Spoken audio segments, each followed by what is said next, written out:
Muy buenas noches, buenas tardes, perdón, todavía no anochece. A cada uno de ustedes, de verdad, nuestra cordial bienvenida, nuestro agradecimiento por tenerlos aquí en esta reunión, que básicamente es un compartir con ustedes, ¿no? Sabemos el interés que tienen por el proceso de reclasificación.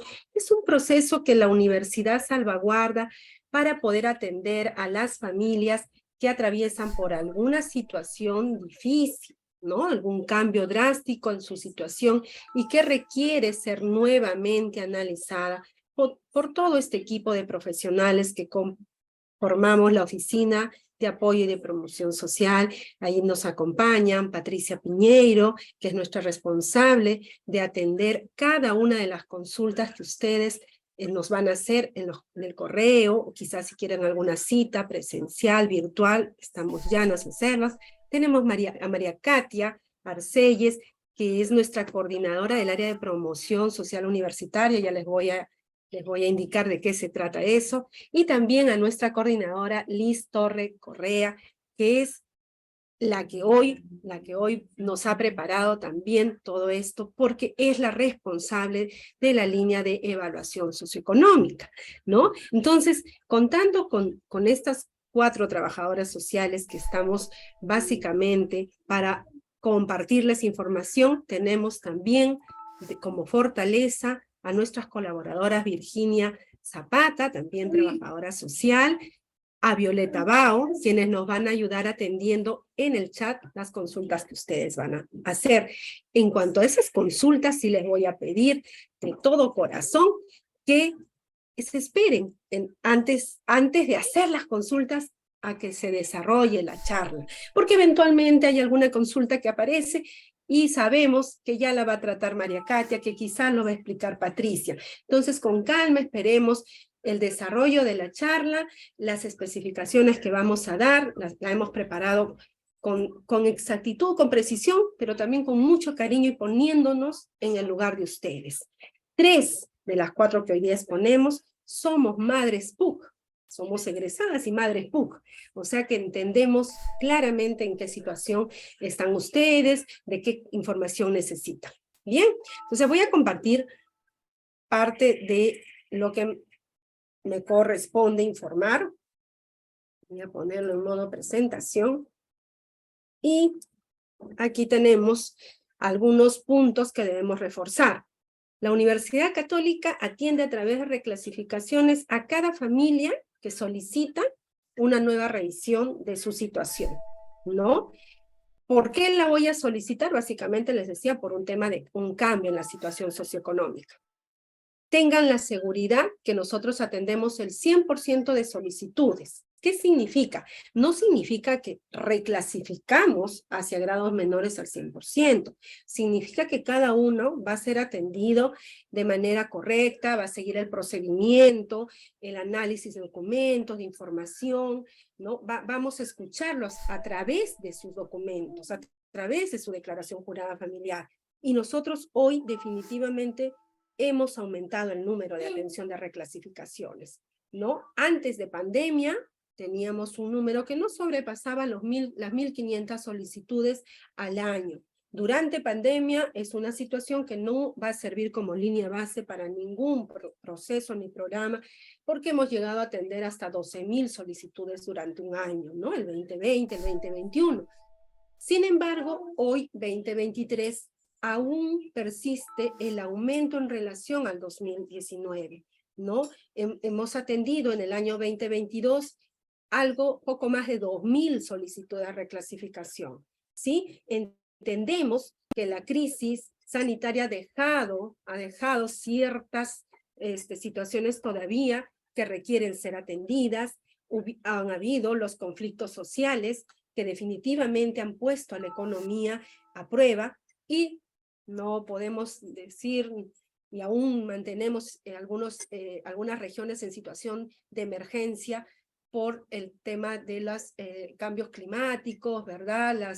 Los desastres naturales, ¿sí? Las lluvias que han sido en algunas partes muy complicadas y siguen siéndolo. Entonces, aún mantenemos en relación al 2019 un aumento en este número de solicitudes, pero aquí estamos para atenderlos a cada uno. En lo que va del año, ya hemos atendido 622 solicitudes, ¿ya? Y esperamos en este proceso también que las familias que de manera consciente hagan su análisis y consideren que el cambio que han sufrido, que la situación que atraviesan requiere una evaluación, pues se presente.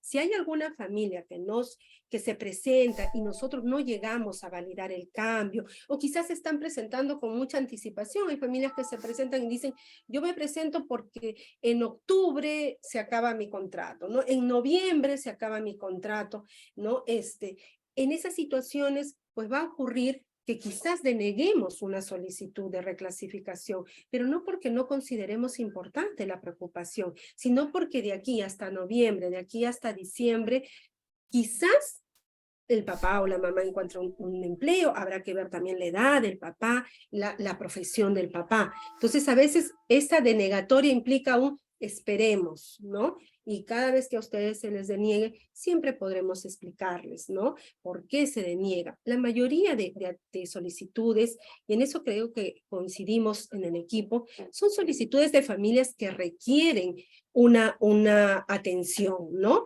Para el ciclo que viene. Son familias que son reclasificadas, ¿no? Son muy pocas las familias que se presentan sin presentar un cambio en la situación. Entonces creo que estamos en buen camino, creo que estamos en comunidad educativa. Entonces, y lo que para nosotros es más importante, como para ustedes lo es que este proyecto educativo que se inició hace 1 año, hace 2 años, hace 3 años, hace 4, hace 5, hace 6, los años que considere el estudiante de acuerdo a su ritmo, quizás dejó de estudiar, los años que requiera es permanecer aquí para culminar, pues se logre concretar este término de su educación universitaria.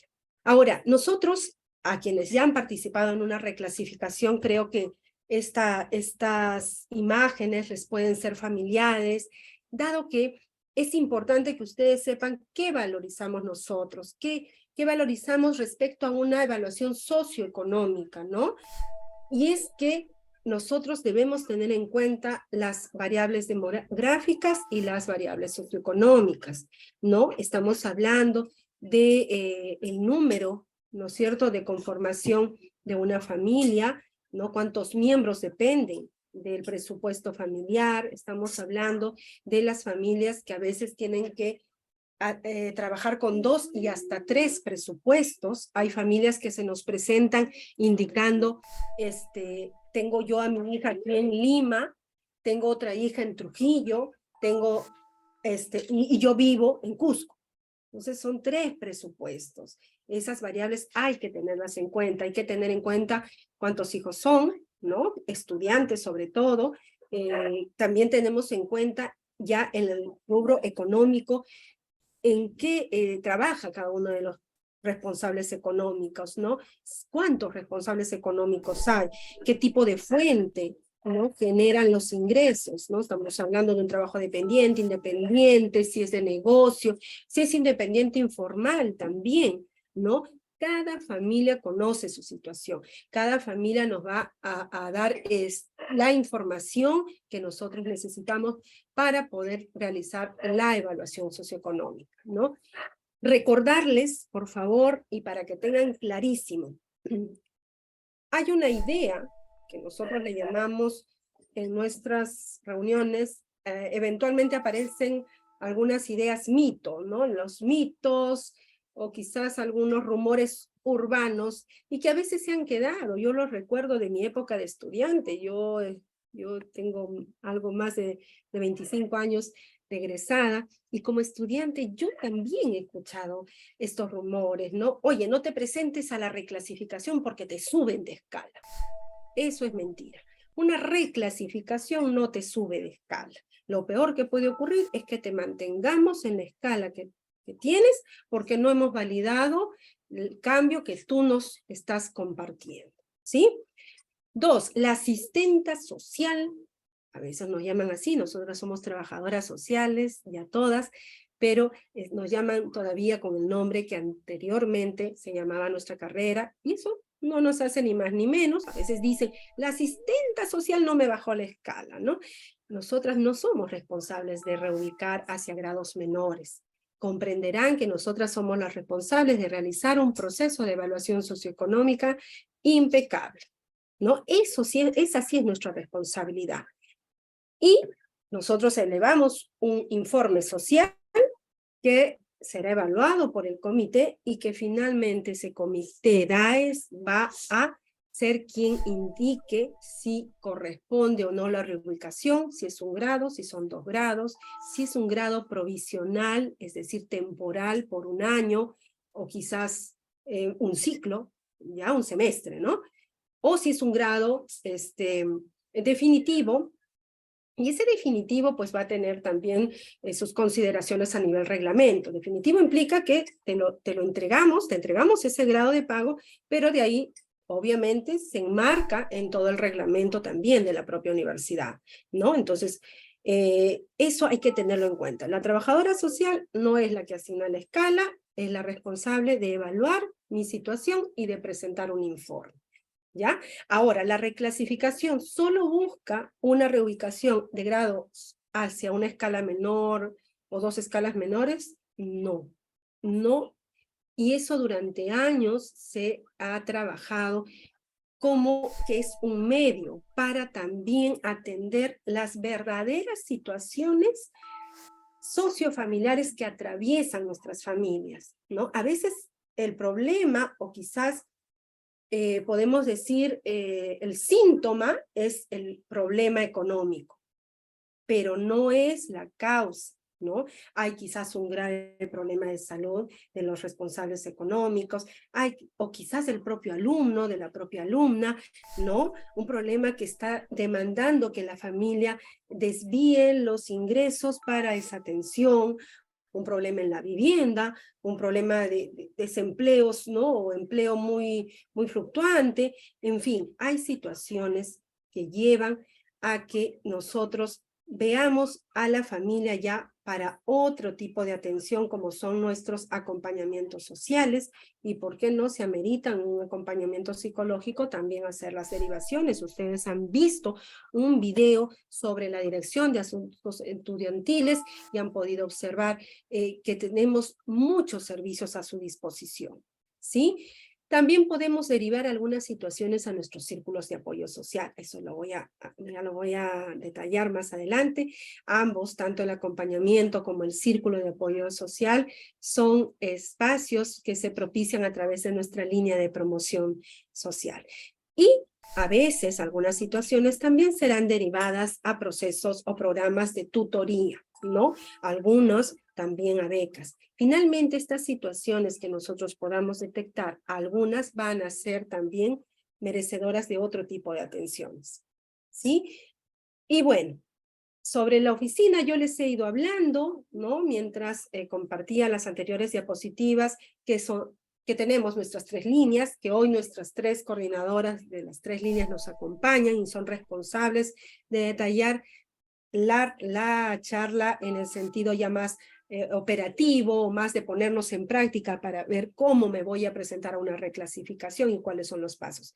El de promoción social universitaria es el que nos permite atender a los estudiantes y sus familias con proyectos, ¿no?, de acompañamiento social, y que nos basamos en buscar y encontrar las propias habilidades que ustedes tienen para ir trabajando en torno a la educación financiera, a la convivencia familiar y a la adaptación de la vida universitaria o la integración de sus hijos, ¿no? Y de ustedes también, papás, porque nosotros vamos aprendiendo a incorporarnos.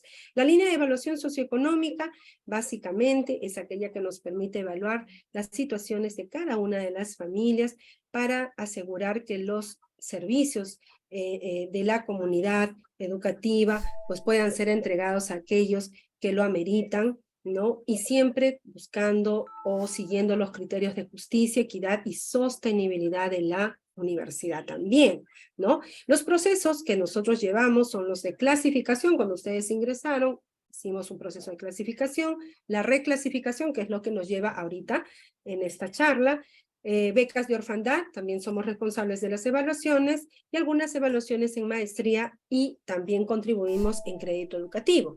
Nuestra línea de orientación y de información, que definitivamente es aquella que el día a día es demandada, ¿no? Ya sea por nuestra cuenta de correo electrónico o porque eventualmente algunos de los papás o algunos de los alumnos se acercan a la oficina a ser atendido. Definitivamente la pandemia nos enseñó que la atención virtual es una realidad y es posible hacerla de manera eficiente. Así que pierdan cuidado, ustedes nos pueden escribir, al final de la charla vamos a dejarles nuestro correo. De hecho, si alguien lo puede compartir en este momento sería genial, para que ustedes sepan que en esa cuenta siempre podemos atender la información y orientarles respecto a los procesos de nuestra propia oficina, y si algo nos preguntan que no nos corresponde, los derivaremos, ¿no?, a las oficinas que correspondan. No pierdan cuidado que nuestro correo electrónico es un correo que es atendido por trabajadoras sociales, ¿ya? No es un correo que está siendo tamizado por algún personal que quizás nos ayuda y de ahí distribuye los correos, no. Somos las mismas trabajadoras sociales quienes atendemos cada uno de los correos que ustedes nos harán llegar, también quizás para preguntarnos sobre sus dudas del proceso de reclasificación. Fechas importantes, por favor, ustedes ya deben haber visto a sus hijos y a quienes están como alumnos aquí en la charla. Muchas gracias también por apoyar a sus padres en un proceso que en principio corresponde a ellos, si ustedes son aún dependientes, pero es bueno y saludable que ustedes les apoyen, ¿no? Y darles ya las fechas clarísimas para que ellos ya tengan en cuenta qué tienen que buscar, qué documentos, qué tienen que llenar en información, ¿sí?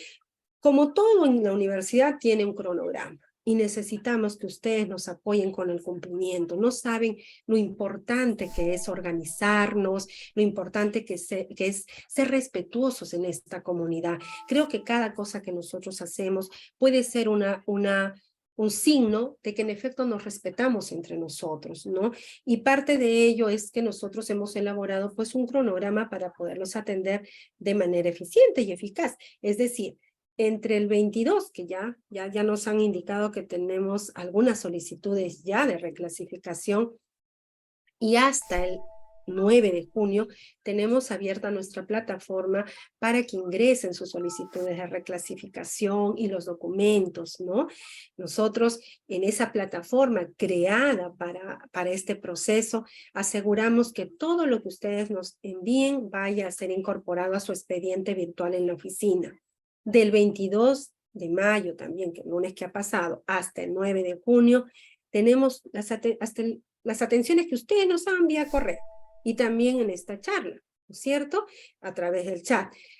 ¿Y a través de qué cuenta hacemos la atención vía correo? A través de la cuenta de jurada@pucp.pe. Y la respuesta, si les pedimos paciencia, la respuesta para poder asegurar un proceso adecuado se envía, ¿no?, a fin de ciclo, ¿no? ¿Qué día es fin de ciclo?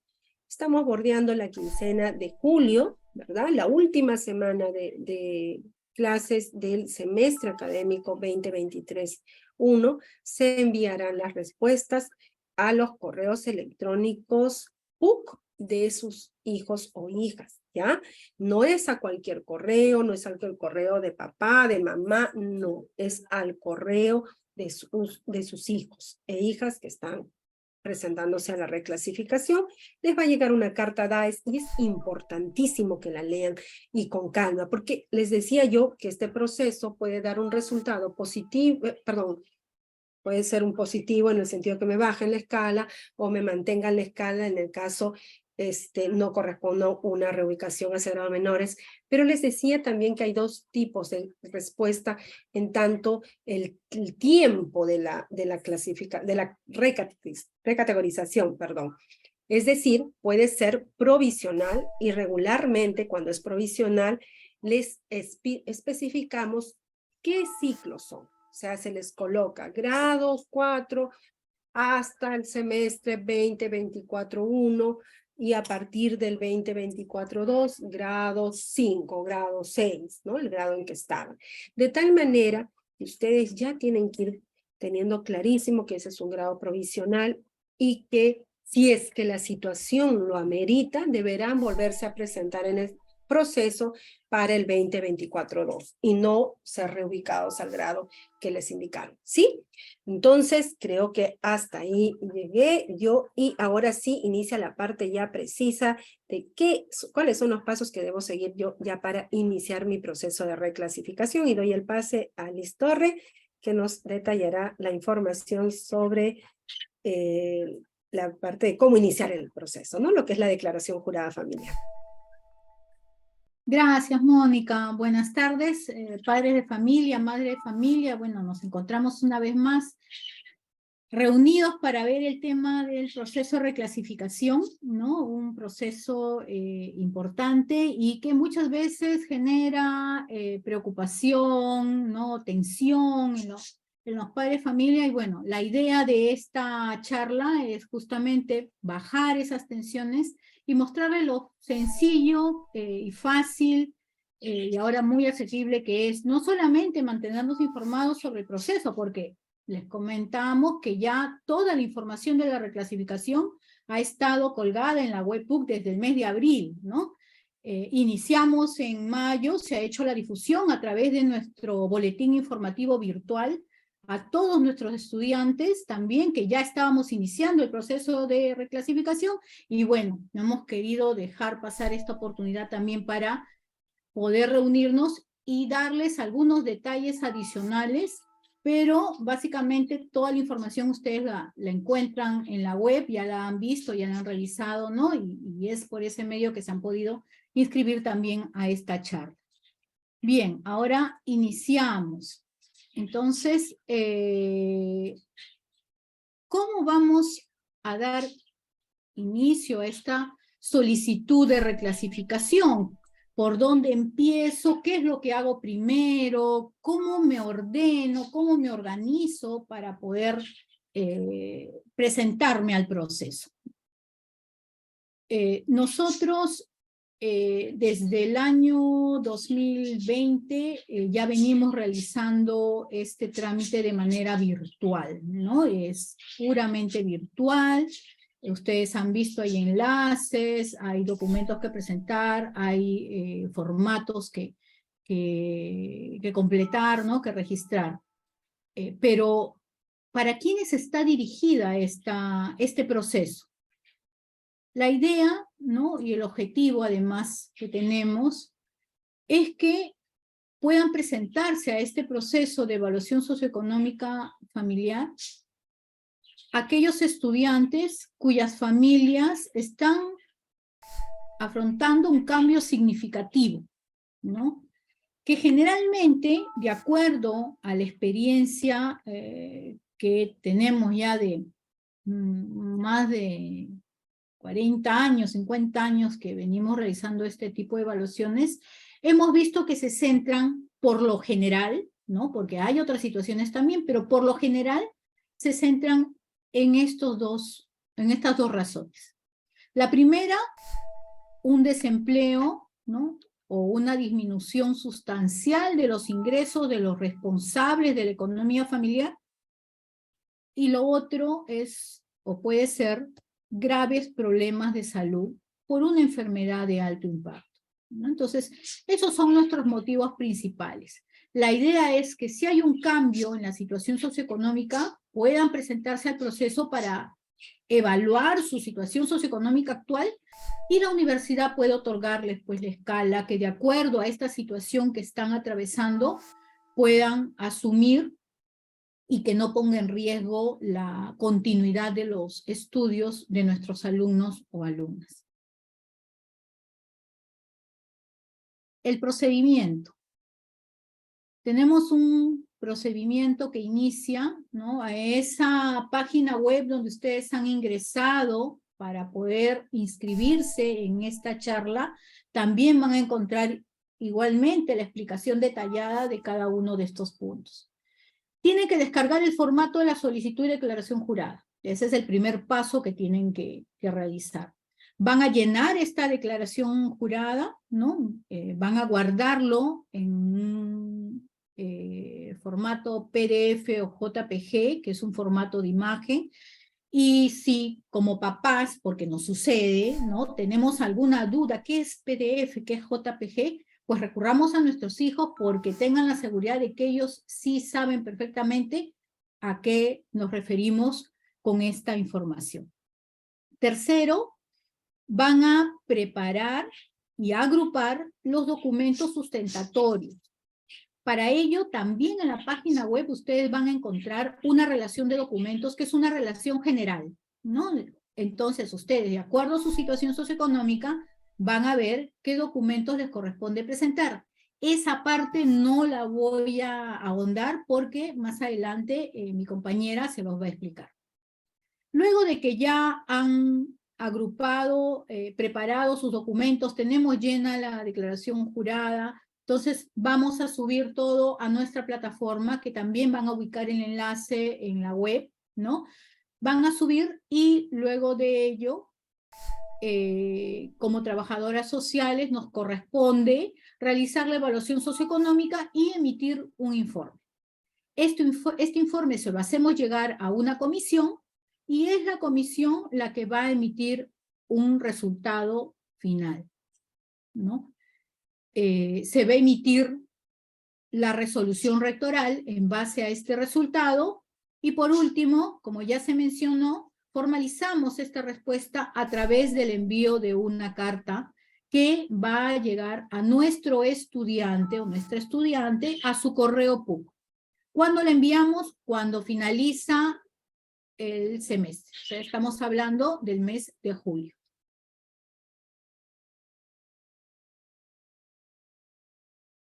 Como todo proceso, hay excepciones. Y estas excepciones están dirigidas en un primer punto a una limitación académica, ¿no? Estudiantes con aplicación del artículo 12A, por ejemplo, no van a poder ser evaluados.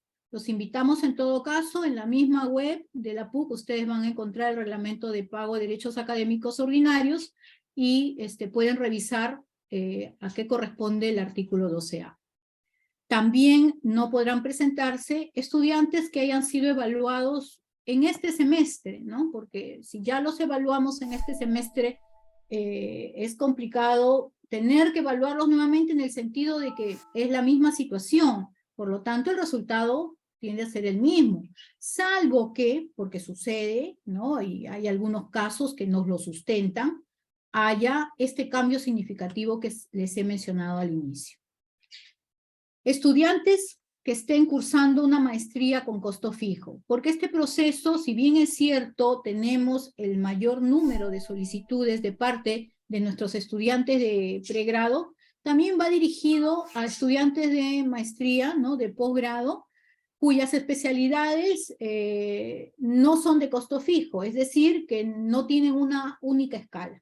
Entonces, si son maestrías con una única escala, pues no hay manera de poder autorizar que se presenten a este proceso.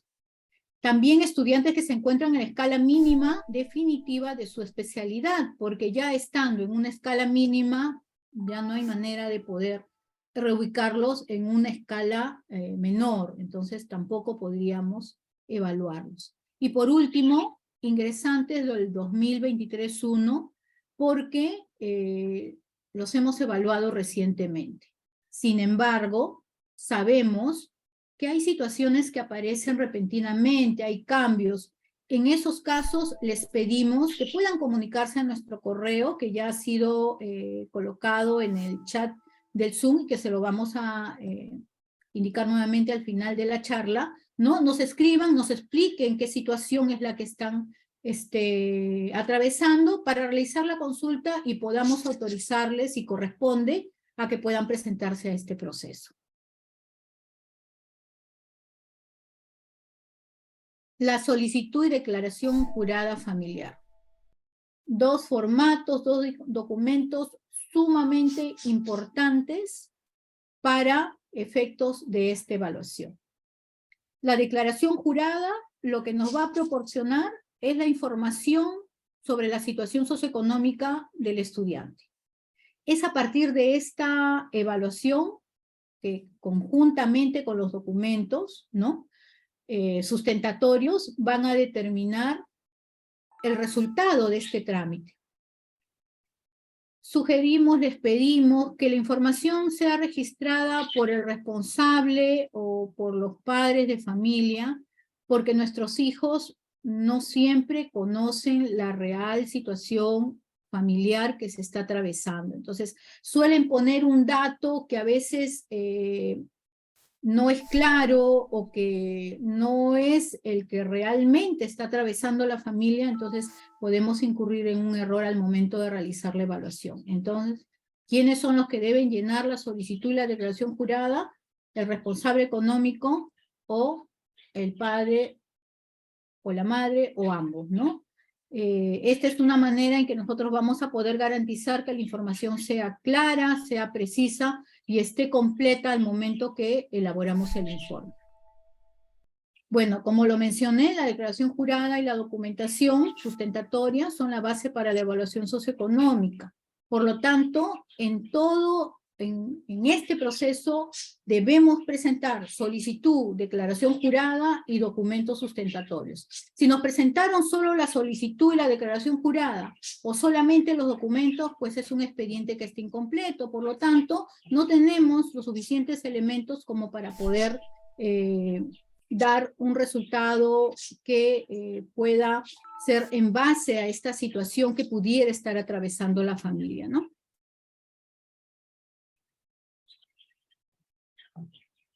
Bueno, la solicitud y la declaración jurada familiar las vamos a descargar de la web a la cual ustedes han ingresado para inscribirse a esta charla. La declaración jurada viene conjuntamente con la solicitud, ¿no? En la solicitud hay información básica que hay que presentar, los datos de nuestro estudiante, facultad, código y cuáles son los motivos por los cuales están solicitando el trámite. Ya para poder precisar estos motivos, llenan la declaración jurada, la completan, todos los datos, ¿no?, que corresponden a la situación socioeconómica familiar y es lo que van a acompañar con la documentación al momento que suban su expediente a la plataforma.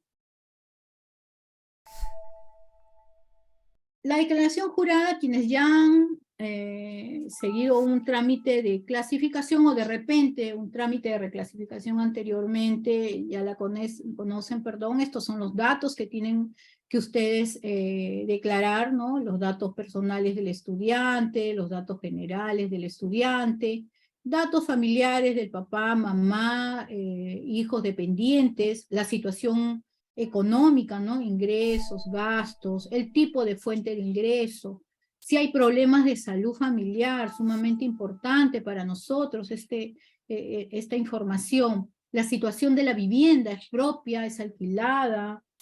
Y el punto 7, que sí les pedimos aprovecharlo, en donde ustedes van a precisar algún dato adicional que quieran profundizar de lo que ya nos han declarado, ¿no? O que de repente no han tenido la oportunidad de poder señalarlo porque el formato no se los permitió o porque ustedes prefieren pues explicar más detalladamente la situación o el problema que están atravesando, lo pueden hacer en el punto 7 de ampliación de información. Estos dos formatos, una vez que ustedes los han completado, tienen que guardarlo, como les señalé, en formato PDF o JPG. Entonces, esta primera parte es la relacionada al llenado de la declaración jurada, al llenado de la solicitud, y ahora les dejo con María Katia, que ella les va a explicar el otro punto que también es importante respecto a la documentación. Gracias. Muchas gracias, Liz. Buenas tardes con cada uno de ustedes. Bien, ya mis compañeras Mónica y Liz les han informado en qué consiste el proceso de reclasificación, cómo acceder a la declaración jurada familiar y a la solicitud. Ahora me corresponde informarles sobre qué documentos debemos presentar, qué documentos van a sustentar mi situación familiar y el cambio que se está realizando en mi familia. La documentación la hemos dividido en dos partes. La documentación básica y la documentación que va a sustentar mis ingresos. En relación a la documentación básica, ¿qué es lo que debemos de presentar? Primero, DNI de papá, de mamá. Una pregunta muy frecuente es, los DNIs ya vencieron, ¿qué debo hacer? ¿Debo tramitar el DNI para presentarlo a este proceso? No hay ningún problema. Si los DNIs están con fecha vencida, los podemos presentar sin ningún problema. En caso de que el alumno o la alumna tuviese hermanos, hubiese en la familia otros hijos dependientes que están en colegios, institutos o universidades, debemos de presentar la última boleta de pensión actual. En los casos en los que estudien en colegios, institutos, universidades del Estado, podemos presentar una constancia de matrícula o en el caso de los colegios, la libreta de notas. Otra pregunta frecuente, no cuento con la última boleta de pensión. ¿Puedo presentarla de hace un mes, hace 2 meses? Sí, no hay problema. Otra pregunta frecuente, no tengo la última boleta, no tengo una boleta de pensión que sustentar. ¿Qué hago? Si no la tiene, no la presente y en el punto 7 de declaración jurada, usted puede aclarar ese punto. ¿Qué más debemos de presentar? Último recibo de servicios básicos. Aquí hacemos una acotación. Lo que pedimos son los recibos en sí, de luz, agua, teléfono, más no los vouchers de pago. La universidad lo que desea no es corroborar si usted se encuentra al día en los pagos de servicios básicos, sino los recibos en sí, donde nosotros podemos corroborar información sobre el nombre del propietario de la vivienda, el domicilio de la vivienda familiar. Por ello solicitamos dichos documentos. ¿Qué más debo de presentar? La consulta de propiedad inmueble a nombre de papá, a nombre de mamá, y en el caso de que el alumno o la alumna sea mayor de edad, también debo de presentar esta consulta de propiedad inmueble. ¿Qué es este documento? Este documento nos ayuda a corroborar si en el caso de papá, mamá o el alumno en este caso pudiera registrar alguna propiedad o más de una propiedad a su nombre. ¿Cómo obtenemos este documento? Lo vamos a obtener de manera gratuita a través de este enlace de la página web de registros públicos. Le pido a mis compañeras puedan compartirlo en el chat. Ingresando a este enlace que podemos visualizar, vamos a poder ver esta primera pantalla. Al ingresar, solamente vamos a colocar 2 datos, el número y la fecha de emisión de nuestro DNI, nada más. Este documento se obtiene de manera gratuita desde casa, no tenemos que acercarnos a registros públicos a solicitarlo, y al registrar esos 2 datos mencionados, el número y la fecha de emisión del DNI, vamos a obtener nuestro resultado. Aquí tenemos a modo de ejemplo una captura. Una vez que tengamos estos resultados, le hacemos la captura de pantalla y lo vamos a adjuntar con los documentos que vamos a presentar. ¿Qué más debo de presentar? Ya habíamos mencionado que debemos de presentar la consulta de propiedad inmueble. Esta consulta de propiedad inmueble es un documento obligatorio, sí o sí. Así papá, mamá o el alumno no registren patrimonio inmueble, yo debo de presentar este documento. Sin embargo, en relación a la consulta de propiedad vehicular, esta sí es opcional. Solamente la presentamos en el caso de que sí registremos unidades vehiculares a nuestros nombres. De igual forma, lo presentaremos ya sea a nombre de papá, de mamá o del alumno. ¿Cómo obtenemos esta consulta? También de manera gratuita, desde casa, accediendo al enlace que podemos ver, que también le pido a mis compañeras lo puedan compartir en el chat. Una vez ingresando a este enlace, vamos a colocar el número de la placa. A modo de ejemplo, tenemos aquí una consulta ya realizada. Cuando obtengamos este resultado, de la misma forma le hacemos una captura de pantalla y lo vamos a adjuntar con toda la documentación sustentatoria.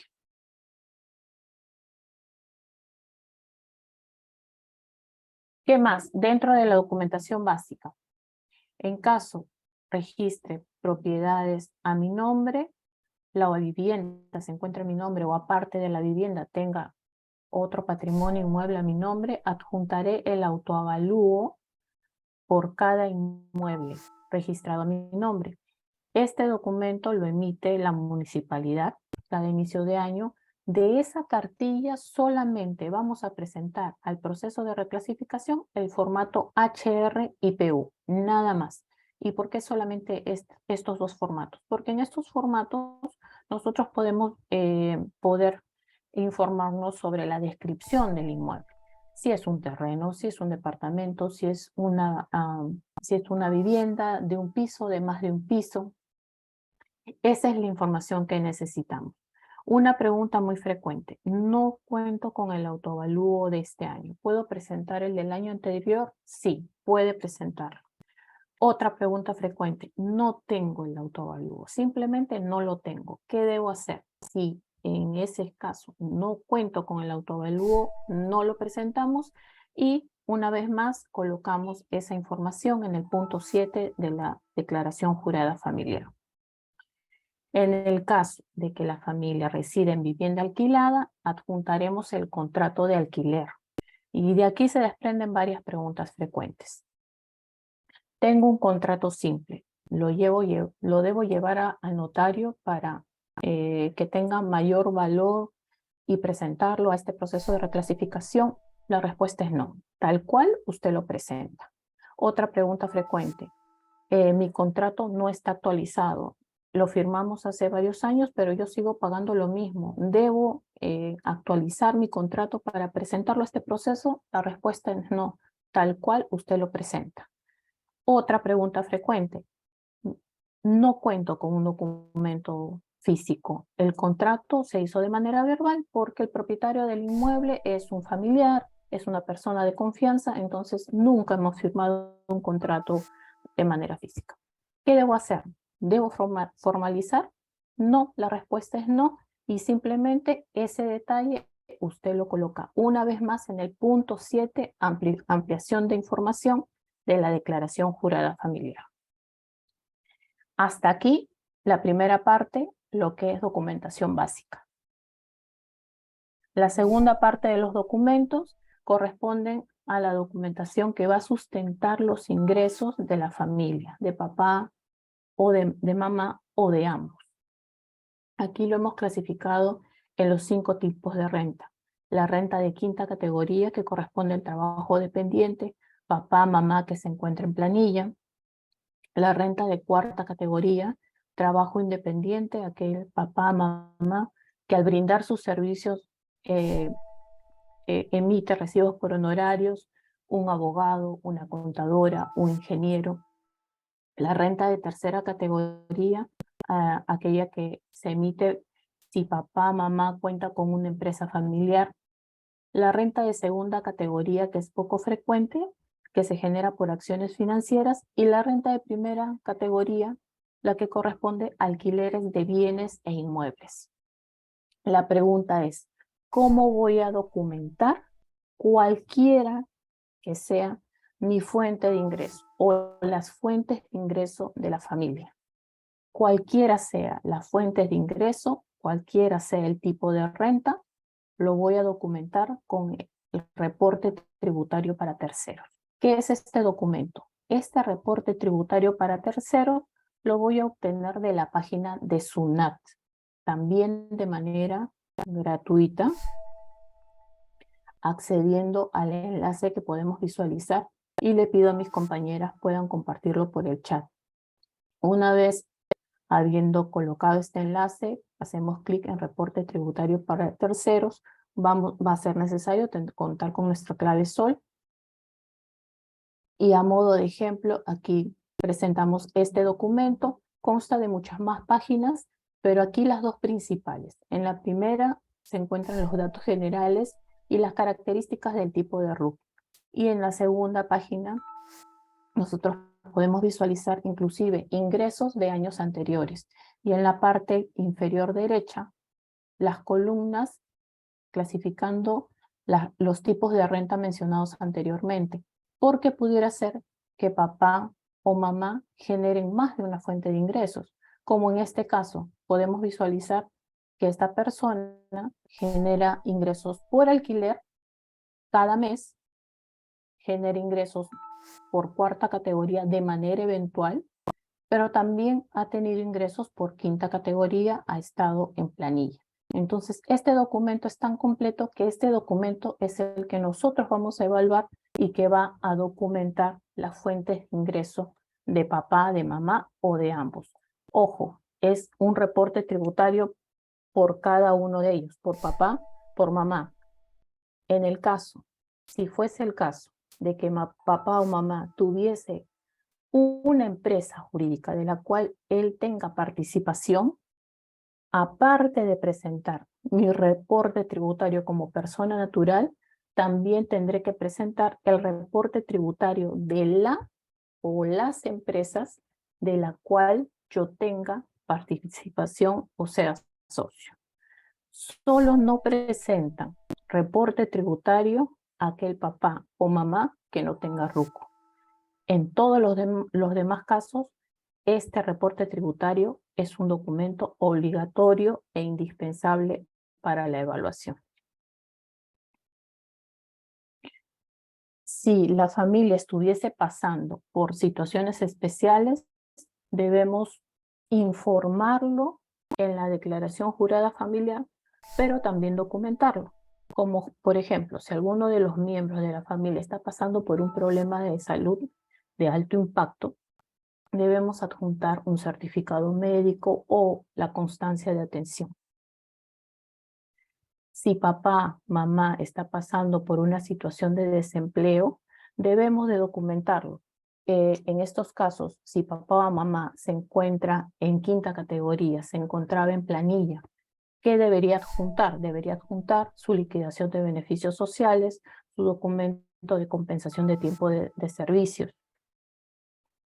Si papá o mamá es fallecido, adjuntaré la partida de defunción y también tendré que informarlo en la declaración jurada familiar. Y cualquier otra situación que yo considere conveniente e importante para la evaluación. Por ejemplo, ante casos de padres separados o divorciados, tendré que informarlo en la declaración jurada familiar y también tendré que sustentarlo presentando un acta de divorcio, la sentencia de alimentos, el acta de conciliación. En casos, porque sí los hay, de que no hubiese ningún documento para corroborar la separación, coloquemos y detallemos esta situación una vez más en el punto 7, ampliación de información de la declaración jurada familiar. Y esto es todo en relación a los documentos que debemos de presentar y le doy el pase a mi compañera Patricia Piñeiro, que va a continuar con la charla informativa. Gracias. Listo, María Katia. Muchísimas gracias. Nuevamente doy la bienvenida a todos los que nos han acompañado. Nos corresponde poder compartir información respecto a cómo subir los documentos, la declaración jurada y la solicitud en la plataforma. Ya Mónica nos habló en qué consiste la reclasificación, cuáles son los criterios que se toman en cuenta al momento de la evaluación socioeconómica. Asimismo nos ha comentado cuál es el calendario, las fechas que debemos tenerlas muy claras y precisas. Desde el mes de abril la comunidad universitaria estaba informada que este proceso se iniciaba desde el lunes 22 de mayo y culmina el día viernes 9 de junio.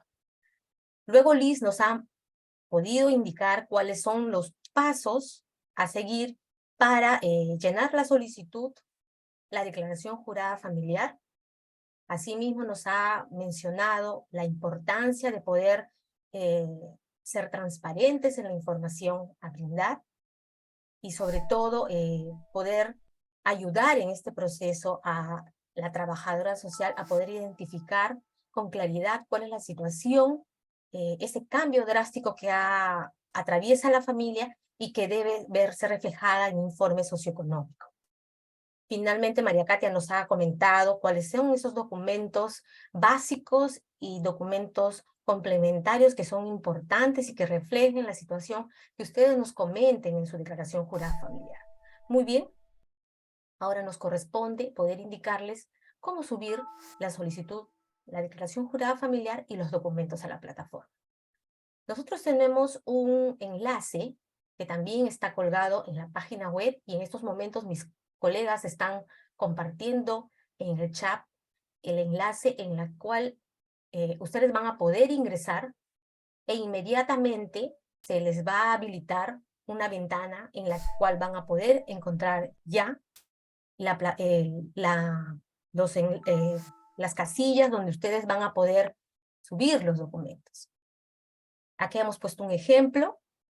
Es una bienvenida, se comunica al estudiante que algunos requisitos que deben cumplir, como por ejemplo el que esté matriculado, se hace un recordatorio que es importante la transparencia de la información, que cualquier inexactitud u omisión evidentemente va a estar sujeta a sanciones que lo indica el reglamento. Nos hace una tingencia que hay que ingresar los datos correctamente.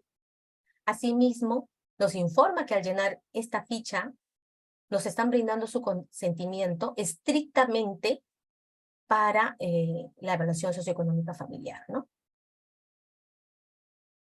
Y luego viene el código del alumno, el apellido, para que puedan ustedes ingresar estos datos, son importantes.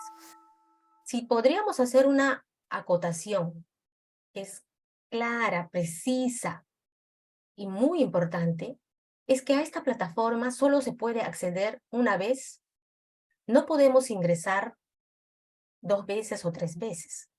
Solo lo podemos hacer cuando ya tengamos todos los archivos listos para iniciar la carga, porque si no vamos a tener dificultades y la plataforma no va a permitir el ingreso. Una vez que hayamos completado los documentos, tengamos la lista de documentos ya establecidas y en formatos PDF o JPG, que son los formatos que esta plataforma acepta, entonces recién allí podemos ingresar a la plataforma. No olvidarlo, por favor, esto es muy importante. Cuando ya tenga todos los archivos listos para iniciar la carga, es decir, ya tengo mi solicitud de reclasificación llenada, al igual que mi declaración jurada familiar, y todos los documentos básicos y complementarios que nos comentó María Katia, listos y en formatos PDF o JPG, es cuando recién puedo yo ingresar a la plataforma. Muy bien. ¿Cuál es el siguiente paso?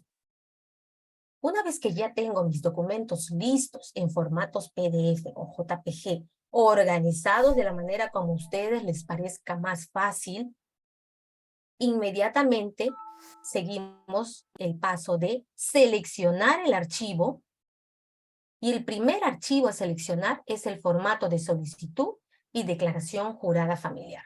Selecciono el archivo desde la computadora o laptop que tenga en casa y subo al servidor.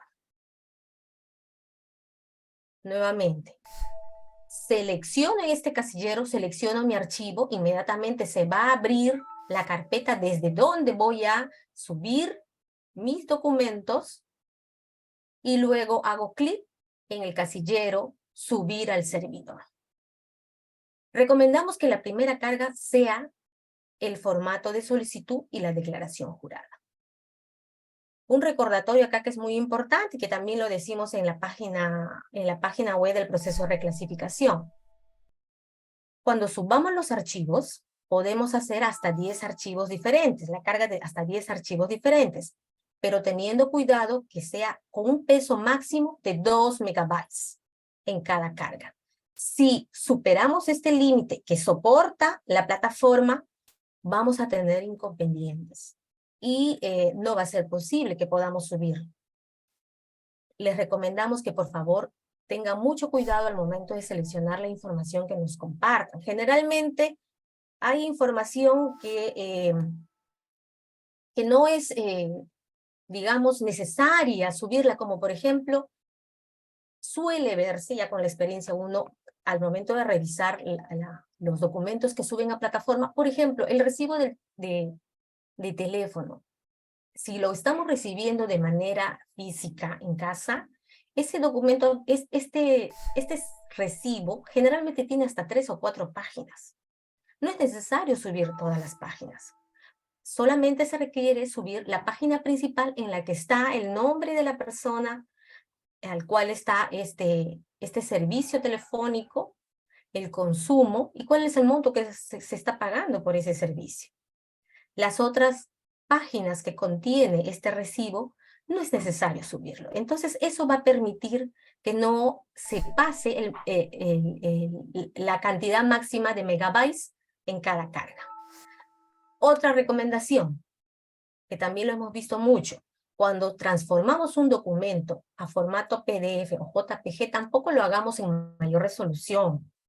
Mientras veamos el documento y lo veamos con claridad y la información esté clara, precisa, no borrosa, genial. Pero tampoco consideremos hacerlo con tanta claridad o precisión o resolución, porque eso va a impedir que cumplamos este requisito, que es un peso máximo solamente de 2 megabytes.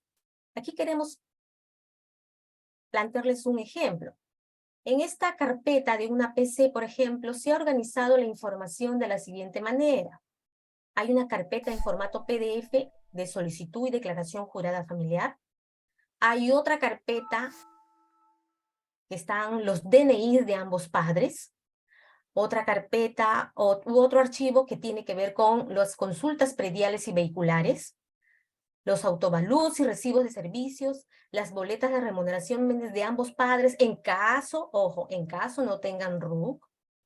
También puede estar acá el reporte tributario, si es que el padre o madre de familia son afectos a un registro único de contribuyente. La idea es que se organice de la mejor forma y de la que sea para ustedes lo más fácil. ¿Para qué? Para que la carga al servidor no tenga dificultades. Entonces, cuando tenemos la solicitud de declaración jurada familiar y vemos el peso que no pasa más de 2 megabytes, tranquilos, no va a haber inconvenientes. Lo mismo el DNI y todos los documentos que son necesarios presentar para que la universidad pueda entender y comprender cuál es la situación que realmente está afectando a la familia. Muy bien. Luego de ello, al terminar de hacer toda la carga a la plataforma, nos cercioramos que hayamos presionado el casillero que dice subir al servidor y hayamos verificado que efectivamente se subió, porque acaba de salir un anuncio, un mensaje subido. Luego hacemos 1 hasta 10 oportunidades para subir 10 diferentes archivos. Generalmente nos olvidamos de dar esta partecita, ¿no? Es hacer otorgo mi consentimiento informado, hacemos un clic en este recuadro y luego damos registrar.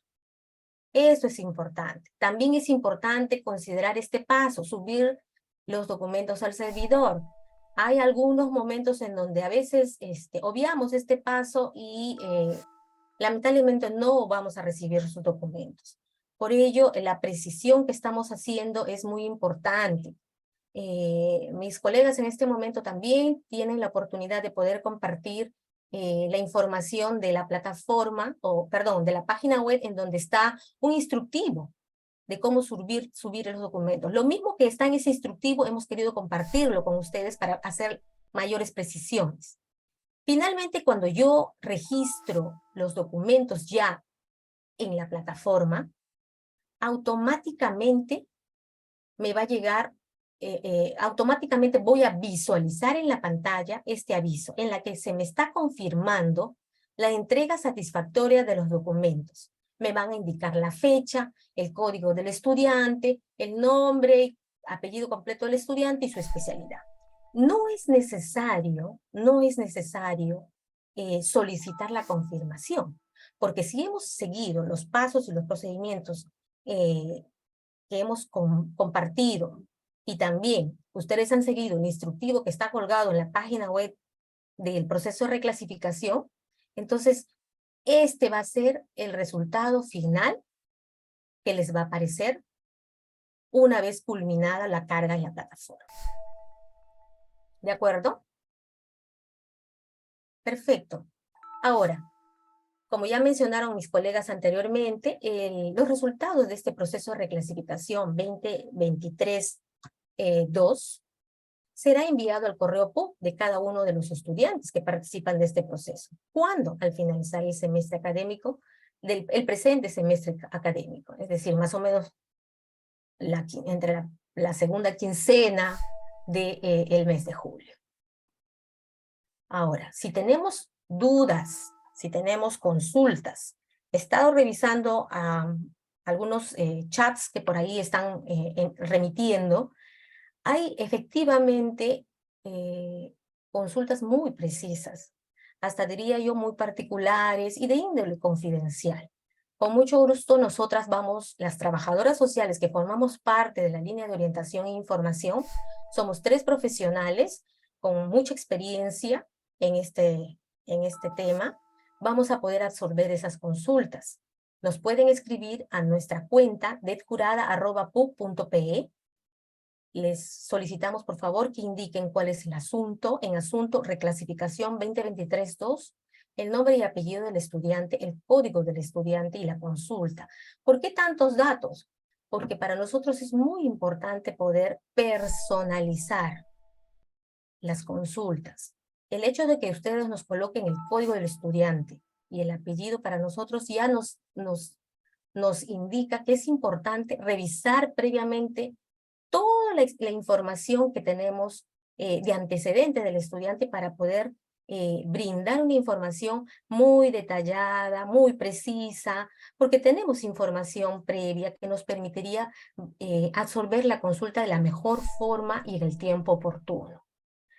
Hay situaciones que seguramente podrían presentarse al momento de la carga en la plataforma, en donde se nos puede olvidar algún documento. Ay, caramba, me olvidé este documento, ya no puedo ingresar a la plataforma porque me indicaron que solamente puedo hacerlo una vez. No se preocupen, no hay ningún inconveniente.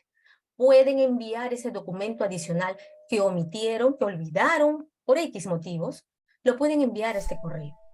Para ello es importante que también nos indiquen de qué alumno se trata, cuál es su código, ¿no? Y a qué proceso se está presentando. Porque en esta cuenta no solamente vemos el proceso de reclasificación, paralelamente tenemos atenciones de acompañamiento social, atenciones muy precisas para lo que son becas de orfandad, clasificación, que también se nos viene el siguiente mes. Entonces, hay mucha información que fluye en esta cuenta de correo.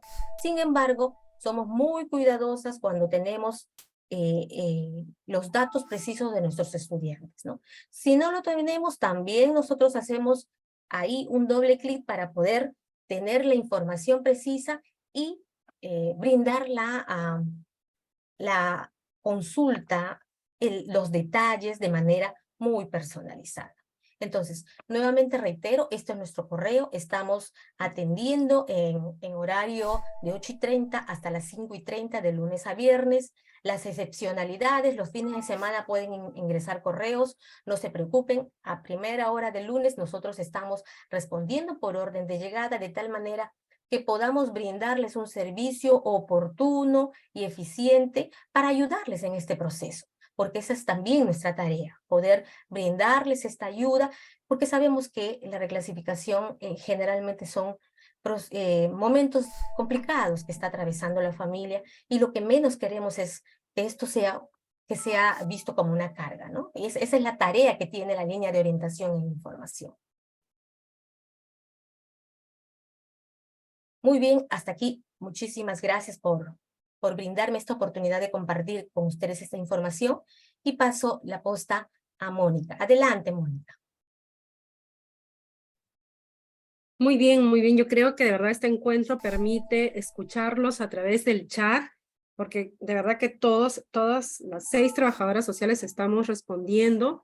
Sí quisiera pedirle, por ejemplo, a Liz que nos puntualice una pregunta recurrente, que es si la del tema de cómo saber si mi grado es provisional o definitivo, si yo pasé el ciclo pasado, reclasificación, puedo presentarme este ciclo, ¿no? Y si mi hermana va a ingresar a la universidad, puedo presentarme. A ver si nos apoyas con eso, Liz. Y en el caso de María Katia, creo que tenemos esas preguntas sobre los documentos que van en torno a si debo presentar documentos sobre y esto que le hemos respondido, ¿no? Si yo ya presenté en algún proceso la partida de defunción, ¿no? Del papá de mi hija o de la mamá, caso que corresponda, es necesario que la vuelva a presentar, ¿no? Y el tema de los documentos respecto a la actividad independiente informal, ¿no? Porque por ahí hay alguna de esas consultas. Y Patricia, en torno a nuestras respuestas de si deben ser las consultas por vez jurada, ¿no? Y en cuáles son esos detalles que debiéramos tener en cuenta al momento de escribir, si lo tengo que hacer desde la cuenta de mi hija o mi hijo, que es el estudiante, o si puedo hacerlo desde mi correo como mamá, ¿no? Y qué datos debo yo precisar para que la atención fluya de mejor manera. A ver, empezamos con Liz, luego María Katia y Pati, y si tienen alguna otra pregunta que ustedes anotaron, también pueden ahí apoyarnos. Bien, Moni, gracias. Gracias por las precisiones. Sí, efectivamente había notado algunas consultas sobre este tema. A ver, cuando hablamos de una evaluación reciente, ¿no? Nos estamos refiriendo a que podría ser un alumno ingresante, porque también he visto varias consultas sobre alumnos ingresantes, o alumnos que han sido evaluados para el 2023-1, ¿no? Porque también hay consultas al respecto. Lo que habíamos señalado al inicio es que podríamos, o en todo caso, este proceso está orientado para familias que presentan un cambio drástico, un cambio significativo en la situación socioeconómica, ¿no? Entendemos que fueron evaluados, no sé, para los ingresantes desde el año pasado, desde noviembre, diciembre, enero, o quizás dentro del proceso regular de reclasificación en noviembre, diciembre, y luego de ello se ha presentado un cambio. Por supuesto que pueden presentarse, porque de eso se trata el proceso, ¿no? Si hay alguna limitación, un problema, este proceso está orientado hacia ese tipo de cambios, que ya lo señalamos, puede ser por una situación de desempleo o puede ser por un problema de salud, que es lo más frecuente, ¿no? Ahora, si tengo una escala provisional, ¿tengo que presentarme nuevamente? Bueno, ahí sí les pedimos, si la consulta ha sido hecha por un padre de familia o si ha sido hecha por el propio alumno, hay que revisar la carta de respuesta que les hemos enviado luego de culminado el proceso, ¿no? En diciembre, a quienes se presentaron al proceso regular del 2023, se les hizo llegar su carta de respuesta al correo PUC, quienes lo hicieron en el 22, para el 22-2 se lo hicimos llegar en julio. Entonces, la referencia para saber si estando en una escala provisional deben o no presentarse a este proceso regular de reclasificación, la tienen que ver en esta carta, ¿no? Si es que ya vence su escala provisional en este semestre y la situación socioeconómica se mantiene, no ha cambiado, pueden hacerlo, pueden presentarse, ¿no? No hay ningún inconveniente, pero tendrían que revisar su carta de resultado. Respecto a las consultas de hermanos que van a postular, ¿no? Para el próximo año a la PUC, por lo cual ya estaríamos ante una situación en la que son 2 hijos estudiando en la PUC.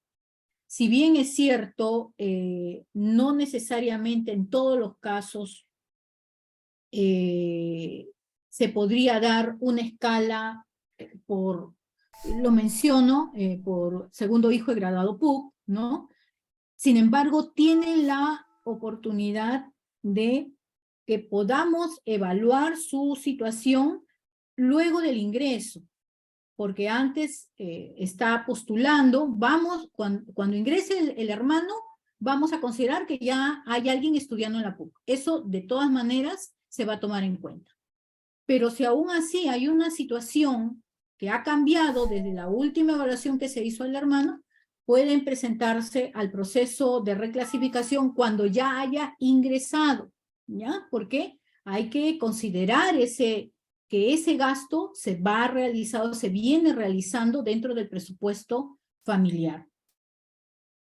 También hemos tenido consulta respecto a estudiantes que se autosostienen, ¿no? A veces el de autosostenerse es una situación que no pasa solamente en que de repente el estudiante está haciendo una práctica, ¿no? O por ahí un freelance, como le llaman, ¿no? Sino que el autosostenimiento implica que el estudiante, por sus propios medios y sin ningún tipo de apoyo del papá o la mamá, está cubriendo al 100% sus gastos de alimentación, vivienda, el pago de la universidad, ¿no?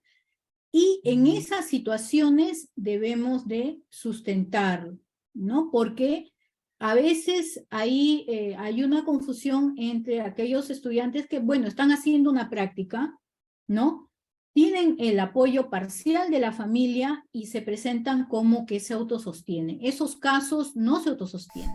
Y ahí, si bien es cierto, podrían presentarse como independientes, de todas maneras, al momento de realizar el informe, la trabajadora social, si lo cree necesario, va a contactarse para solicitar los documentos de los padres. Entonces, aquellas consultas sobre alumnos que se autosostienen, les pedimos que tengan en cuenta ese aspecto, ¿no? Y bueno, espero haber atendido las consultas que...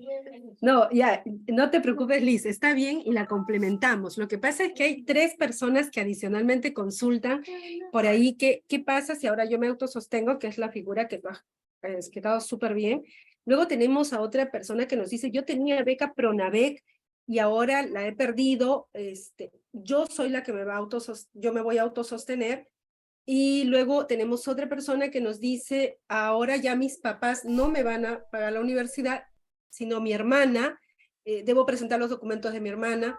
Y entonces en ese sentido, sí les pedimos que no dejen de presentar los documentos de los padres, en todos los casos, porque no se olviden que la universidad, en principio, lo que va a brindar es un apoyo frente a los recursos que la alumna tiene y que también los principales responsables, la alumna o el alumno, los principales responsables estén respondiendo, ¿no?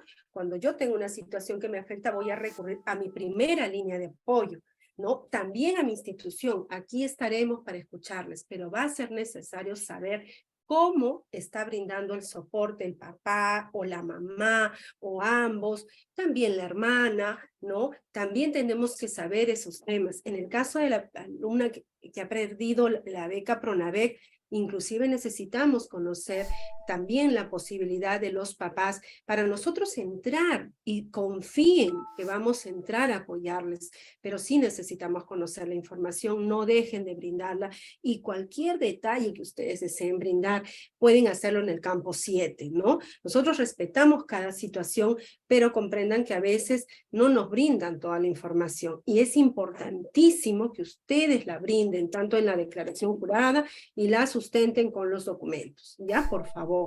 Sí, María Katia, perdón. Gracias, Mónica. Ok. Respondiendo a las preguntas. A ver, en relación al trabajo informal, netamente informal, no tengo RUC, papá, mamá realizan trabajo independiente, por lo tanto, al no tener RUC, ¿qué hago? ¿Qué debo de presentar? Y es una preocupación. No hay problema, tan solo les pedimos que seamos muy claros y brindemos toda la información completa y detallada en el punto 7, ampliación de información de la declaración jurada familiar. Como les mencioné anteriormente, solo no presentamos el reporte tributario a aquel papá, a aquella mamá, que no tenga RUC. Por lo tanto, ante el trabajo netamente informal, seamos muy detallados en brindar toda la información y de ayudarnos a nosotras al momento de poder recibir la documentación, de que todo esté muy claro y obviamente eso va a ayudar y agilizar el proceso de evaluación. Vi una consulta también, un papá cuyo contrato no está en planilla y su contrato culmina en este mes o en el mes anterior. ¿Qué debo de presentar? Su reporte tributario y el documento que pueda sustentar ese término de contrato, ¿no? Como les mencionaba, solo no presentamos reporte tributario a aquellos que no tengan RUCO. En el caso de recibos por honorarios, planilla, empresas familiares, ingresos por alquileres, debo de presentar mi reporte tributario.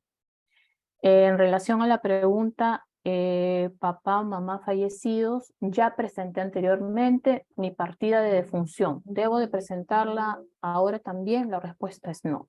Si ya usted la presentó, ya no es necesario que la vuelva a presentar. ¿Qué otras consultas he visualizado en el chat?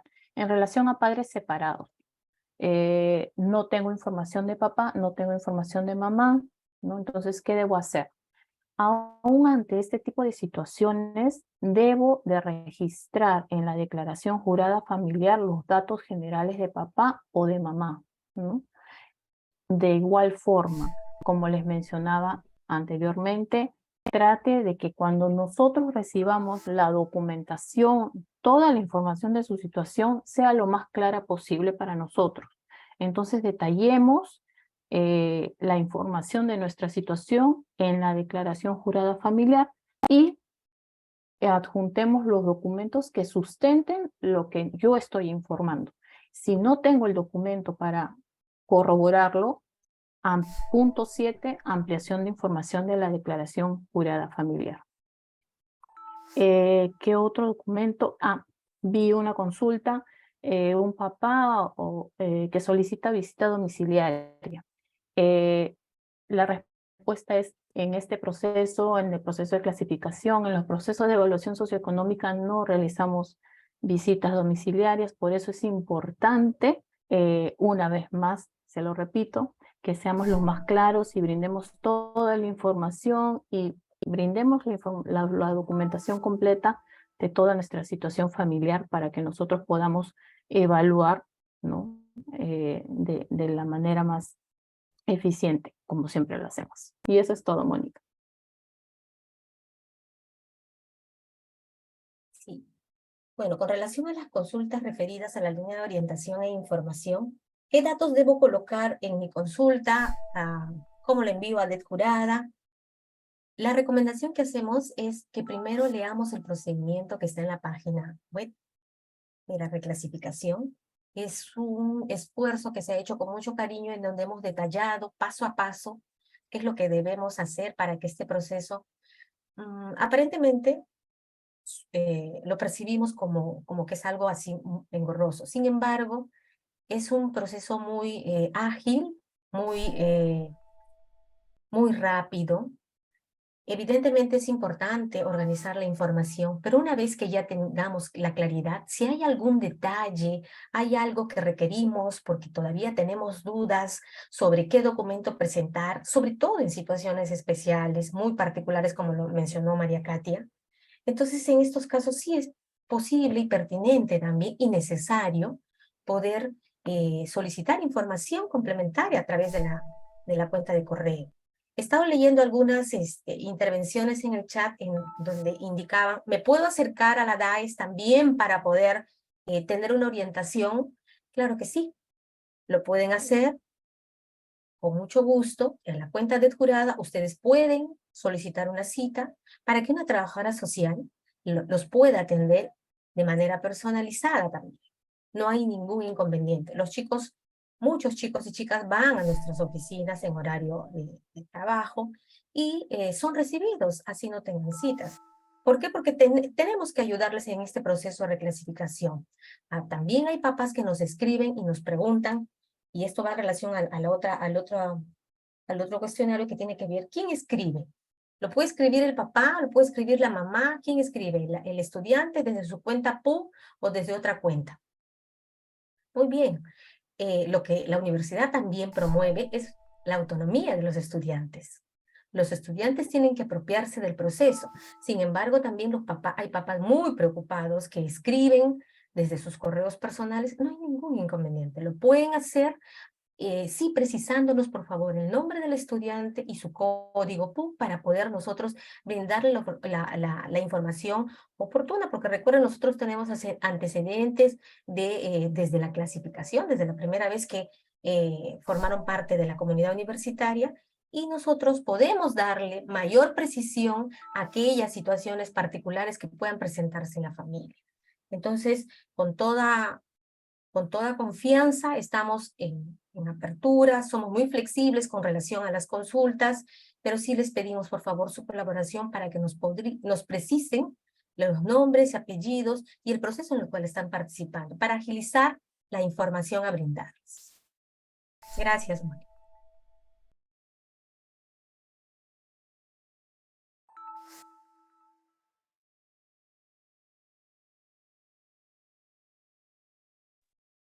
Creo que hemos podido responder algunas, no sé si Liz o María Katia tienen alguna otra que pudieran haber notado. Sí, justo estaba viendo que hay algunas consultas respecto a deudas. ¿Dónde registran las deudas y cómo las registran? Bueno, el tema de deudas, la información que ustedes deben registrar es el pago mensual, ¿no? Es el monto que vienen pagando mensualmente y lo van a colocar en la parte de información económica en egresos. Hay ahí dos ítems, deuda 1, deuda 2. Ustedes pueden colocar, si tienen dos deudas, una deuda en cada uno de los ítems. Caso contrario, podría ser deuda 1 para el papá, deuda 2 para la mamá. Es como ustedes se vean lo más conveniente. Lo que sí es importante, quizás, si desean hacer alguna precisión adicional, no sé, sobre el motivo de la deuda o si hay algún retraso sobre la deuda, lo pueden hacer en el punto 7 de ampliación de información, ¿no? Si es que desean aclarar algo adicional. Pero si no, sería suficiente que lo registren solo en la parte de egresos.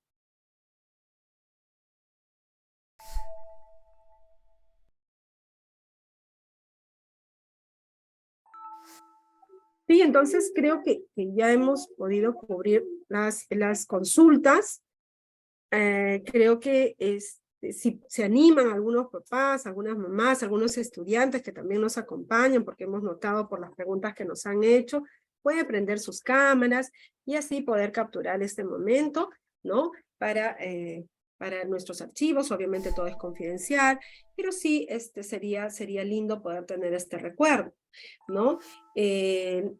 Si es que uno considera que su situación requiere ser evaluada, preséntense, ¿no? A veces nos han estado consultando que si tengo esta situación podría presentarme, si tengo la otra podría presentarme.